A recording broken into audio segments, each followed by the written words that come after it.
पेशवाई का विनाश और ज्योतिराव फुले जी का जन्म के बीच में विचित्र संबंध है। कहते हैं कि जिस दिन पुणे का शनिवार वाड़ा जलकर भस्म हुआ, उसी दिन ज्योतिबा फुले जी का जन्म हुआ। इसका अर्थ यह हुआ कि पेशवाई का अंत और फुले का आगमन।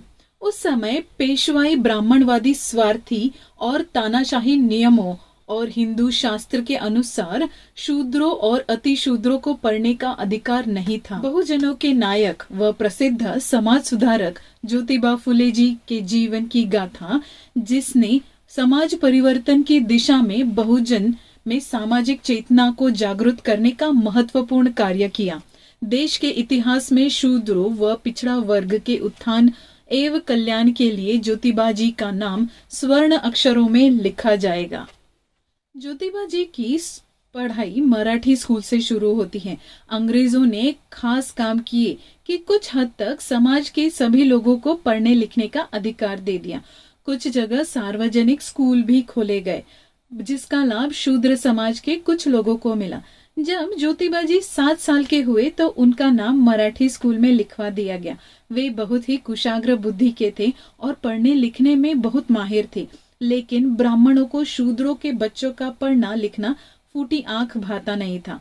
अंततः किसी तरह उन्होंने झूठा प्रचार करके ज्योतिबा फुले के पिताजी और उनके रिश्तेदारों को गुमराह करके गलत सलाह दे दी कि ज्योतिबा को स्कूल जाकर क्या करना है, आखिरकार खेत में काम कराओ।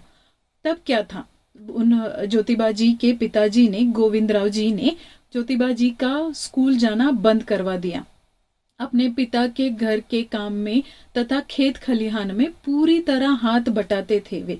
स्कूल बंद हो जाने के बाद समाज में प्रचलित परंपरा के अनुसार तुरंत ज्योतिबा जी का विवाह कम उम्र में करा दिया गया। विवाह के समय ज्योतिबा जी 13 वर्ष के थे और सावित्री माई सिर्फ 8 साल की। विवाह के बाद सावित्री माई ने आदर्श पत्नी और एक सहयोगी के दायित्व को पूरी सजगता और जिम्मेदारी के साथ निभाया। ज्योतिबा के मन में पढ़ाई लिखाई के प्रति प्रबल आकर्षण बना रहा। गोविंदराव के खेत के पास ही गफ्फार बेग मुंशी नाम के एक मुस्लिम विद्वान रहते थे। वह बहुत उदार और सहिष्णु मन और बुद्धिमान व्यक्ति थे। उस समय गफ्फार बेग मुंशी और लेजिट ने गोविंदराव को बहुत समझाया और ज्योतिबा को स्कूल भेजने के लिए प्रेरित किया। उसके बाद ज्योतिबा जी अपनी उम्र की 14 वर्ष में उन्होंने फिर से स्कूल जाना शुरू कर दिया। वे स्कूल में जाकर पहली कक्षा में जाकर बैठने लगे। उन्होंने फौजी शिक्षा भी ली। उस समय पूना में लहूजी बाबा, एक मातंग जाति के व्यक्ति, इस काम में बहुत प्रवीण थे। ज्योतिबा और उनके साथियों ने हथियार चलाने का कौशल भी सीखा। वासुदेव बलवंत फड़के जी लहूजी बाबा के शिष्य थे। कहते हैं कि इसमें से कुछ लोग 1857 के विद्रोह में भी शामिल हुए, लेकिन ज्योतिराव फुले और उनके साथी इस विद्रोह से दूर रहे। वे मानते थे कि अंग्रेजी सत्ता से भी ज्यादा ब्राह्मणी सत्ता ज्यादा खतरनाक है। एक दिन उनके ब्राह्मण मित्र ने उन्हें उनके विवाह में बुलाया। बड़े ही प्रेम भाव से वे उनके मित्र के विवाह में गए। वे अपने दोस्तों के साथ बारात में चल रहे थे तो साथ ही चल रहे ब्राह्मणों की नजर उन पर गई। ब्राह्मणों में कानाफूसी शुरू हो गई। वे कहने लगे कि एक निम्न जाति का हमारे साथ क्यों चल रहा है। उन्होंने बड़े ही अपशब्द का प्रयोग करके उन्हें दुखी किया। उन्हें क्या क्या नहीं सहना पड़ा। इन सब शब्दों को सुनकर ज्योतिराव जी काफी अपमान महसूस कर रहे थे। उनको कुछ सूझा नहीं और वे वहां से सीधे घर चले गए। इससे ज्योतिराव फुले जी बेहद बेचैन हो गए, लेकिन वे व्यक्तिगत बदले की भावना से प्रेरित नहीं हुए। उन्होंने इस समस्या को व्यवस्था का प्रश्न माना, इसीलिए उन्होंने ब्राह्मण व्यवस्था के विरुद्ध युद्ध छेड़ दिया। वे किसी व्यक्ति विशेष के विरोध में नहीं थे, बल्कि अमानवीय ब्राह्मण व्यवस्था के विरुद्ध थे। ज्योतिराव जी ने हिंदू धर्म के कई ग्रंथों का अध्ययन किया। उन्होंने संत तुकाराम की गाथा, ज्ञानेश्वर आदि को भी पढ़ा। उन्होंने मार्टिन लूथर किंग के चरित्र, प्रोफेसर विल्सन जॉन आदि के लोगों के हिंदू धर्म संबंधी लेखों और किताबों का गहन अध्ययन किया। इसके अलावा उन्होंने भगवान बुद्ध, बसवेश्वर और महावीर के बारे में भी अध्ययन किया।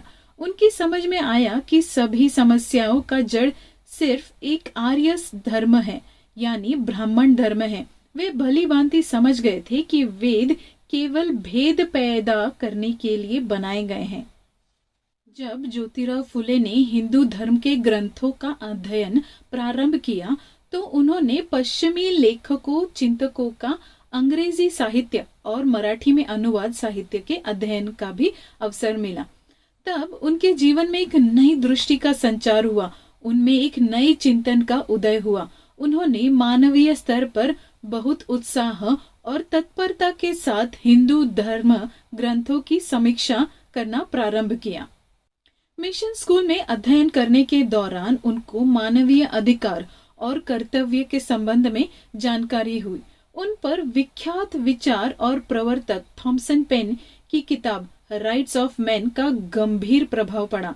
इस किताब से एक बार यूरोप भर में बहुत उथल पुथल भी पैदा हो गई थी। ब्राह्मणों की दमनकारी नीतियों के कारण ज्योतिबा ने संस्कृत शिक्षा को कभी भी समर्थन नहीं किया। वे हमेशा अंग्रेजी शिक्षा के समर्थक रहे, क्योंकि इस भाषा के द्वारा उन्हें ज्ञान प्राप्त हुआ। वह पश्चिमी शिक्षा और ईसाई धर्म व देश के कार्य तथा कल्याणकारी उपदेशों से प्रभावित थे। उनकी यह पक्की धारणा थी कि हिंदू धर्म का त्याग करने से ही ब्राह्मणवाद और उनकी कोढ़ रूपी संतान जातिवाद और अछूतपन जैसे भयंकर रोगों का समाप्त किया जा सकता है। ज्योतिराव फुले जी खुद अपना रास्ता बनाकर चलने वाले लोगों में से थे, इसीलिए वह महिलाओं के लिए स्कूल चलाना बहुत ही आवश्यक मानते थे। लेकिन स्कूल को कैसे चलाया जाए इसकी जानकारी हासिल करने के लिए वे अपने विद्यार्थी जीवन के मित्र, जो कि सरकारी नौकरी में थे, सदाशिव गावंडे के साथ अहमदनगर गए। उस समय अहमदनगर ईसाई मिशनरियों द्वारा संचालित शिक्षा का एक बहुत बड़ा केंद्र था। ज्योतिबा फुले उस शिक्षा के केंद्र को देखने के लिए गए और वहां उन्हें अमेरिकन मिशन के मिस फरार के स्कूल को देखने का अवसर प्राप्त हुआ। इस संबंध में ज्योतिबा फुले कहते हैं कि मेरे देश बंधु में से महान, मातंग और चमार जाति लोग जो आदि दुख और कष्ट और अज्ञान में फंसे हुए हैं, उनके सुख और कल्याण के लिए कार्य करने की प्रेरणा मुझे इन स्कूलों से प्राप्त हुई है। मेरा ध्यान सबसे पहले महिलाओं को स्कूल खोलने की ओर गया। पूरी तरह सोच विमर्श करके मैं इस निष्कर्ष पर पहुंचा हूं कि पुरुषों से ज्यादा महिलाओं की स्कूल की जरूरत है। महिलाएं अपने बच्चों को उनके दूसरे और तीसरे साल की आयु में जो संस्कार देती हैं, उसी से उनके शिक्षा के बीज अंकुरित होते हैं। इसी भावना से मैंने अपने एक मित्र के साथ अहमदनगर के अमेरिकन मिशन द्वारा संचालित चलाए जा रहे स्कूलों को देखा। वहां जिस तरह महिलाओं को पढ़ाया जा रहा था, उसको देखकर मुझे अपार हर्ष की अनुभूति हुई। नारी शिक्षा के विकास के बिना देश का विकास संभव नहीं है। नारी शिक्षा ज्योतिबा के जीवन का परम लक्ष्य बन गया था। ज्योतिबा फुले जी के जीवन काल में हंटर कमीशन का निवेदन एक महत्वपूर्ण कार्य रहा। शिक्षा कैसी हो, किस प्रकार की हो और उसका उद्देश्य और स्वरूप कैसा हो, इसके बारे में ज्योतिबा फुले की अपनी एक अलग राय थी। वे स्वयं एक कुशल अध्यापक रहे। उन्होंने अपने कार्य की शुरुआत ही नारी, अछूतों और पीड़ित जातियों को शिक्षित करने से की। उस समय भारत में शिक्षा के संबंधित विषय में जांच करने के लिए और उनमें सुधार हेतु सुझाव के लिए सरकार ने 1982 में सर विलियम हंटर की अध्यक्षता में एक आयोग की नियुक्ति की। इतिहास यह आयोग हंटर कमीशन के नाम से जानता है। यह कमीशन सार्वजनिक क्षेत्रों के प्रमुख जाने माने व्यक्तियों से साक्षात्कार प्राप्त करने हेतु पूरे भारत का भ्रमण कर रहा था। इस संबंध में ज्योतिबा जी ने अपना महत्वपूर्ण मांग पत्र 9 अक्टूबर को प्रस्तुत किया था। ज्योतिबा जी ने शिक्षा के क्षेत्र में अंग्रेजों की फिल्टर थ्योरी का जबरदस्त विरोध किया। उन्होंने इस बात को सही नहीं माना कि उच्च जाति के लोग निचली जाति के लोगों को शिक्षा में मदद करेंगे। उन्होंने इस सवाल को भी बहुत जोर शोर से उठाया कि विश्वविद्यालयों से उपाधि लेकर आए उच्च वर्गीय लोगों ने आज तक सर्वसाधारण व्यक्तियों के लिए क्या किया है। इस प्रकार के कई सवाल उन्होंने हंटर कमीशन के सामने मजबूती के साथ रखे। उस समय ज्योतिबा फुले जी ने अपने तर्कों एवं साक्ष्यों द्वारा प्राथमिक तथा सार्वजनिक शिक्षा प्रणाली पर जबरदस्त समर्थन किया था। भारत की आम जनता की बात को ज्योतिबा फुले जी ने उस समय हंटर आयोग के सामने सबसे पहली बार रखा। यह शिक्षा के क्षेत्र में उनका बहुत बड़ा, महान एवं महत्वपूर्ण कार्य था। वास्तविकता तो यह थी कि ज्योतिबा फुले बहुजन समाज के उत्थान और विकास के लिए शिक्षा के योगदान को बखूबी जानते थे और समझते थे। शिक्षा के प्रचार के लिए उनका सम्मान भी किया गया।